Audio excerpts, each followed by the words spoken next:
Bran আসসালামু আলাইকুম। নতুন আরেকটি রেসিপি নিয়ে হাজির হলাম আপনাদের সামনে। তো এখানে আমি চিকেন নিয়েছি, আজকে বানাবো চিকেন ফ্রাই। তো চিকেন ফ্রাইয়ের জন্য যা যা উপকরণ লাগবে, এখানে নিয়েছি আদা রসুন বাটা, এখানে দিয়ে দেব হলুদের গুঁড়া 1.5 চামচ, মরিচের গুঁড়া 2 টেবিল চামচ, ধনিয়া গুঁড়া, লবণ, এখানে দিয়ে দেব গরম মশলার গুঁড়া, এখানে দিয়ে দেব সয়া সস পরিমাণ মতো, দিয়ে দেব টক দই, সামান্য পরিমাণ টেস্টিং সল্ট, দিয়ে দেব একটা ডিম,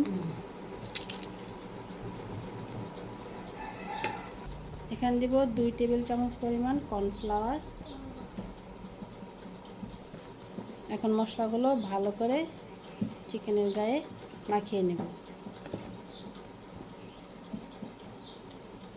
আপনারা কে কোথা থেকে আমার ভিডিওটি দেখছেন অবশ্যই কমেন্ট করে জানাবেন, কারণ আপনাদের কমেন্টগুলো পড়তে আমার খুব ভালো লাগে। আর ভিডিওটি ভালো লাগলে অবশ্যই চ্যানেলটি সাবস্ক্রাইব করে আমাদের পাশে থাকবেন।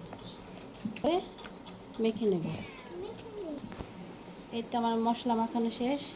মশলা মাখিয়ে আমি রেখে দেব 3 ঘন্টার জন্য ফ্রিজে। আপনারা চাইলে সময় হাতে না থাকলে আধা ঘন্টার জন্য রাখতে পারেন, রেখে ফ্রাই করতে পারেন। আমি রেখে দেব 3 ঘন্টার জন্য রেস্টে।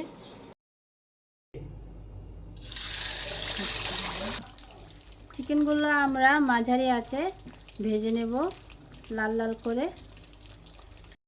আমাদের চিকেন ফ্রাই রেডি, সবগুলো লাল লাল করে ভেজে নেব। এখন উঠিয়ে নেব আমরা। এই তো আমাদের চিকেন ফ্রাই রেডি। এভাবে আপনারা বাসায় ট্রাই করবেন, অবশ্যই ভালো লাগবে। এবং ভিডিওটি যদি ভালো লেগে থাকে অবশ্যই লাইক, কমেন্ট, সাবস্ক্রাইব করতে ভুলবেন না। Thank you for watching. আল্লাহ হাফেজ।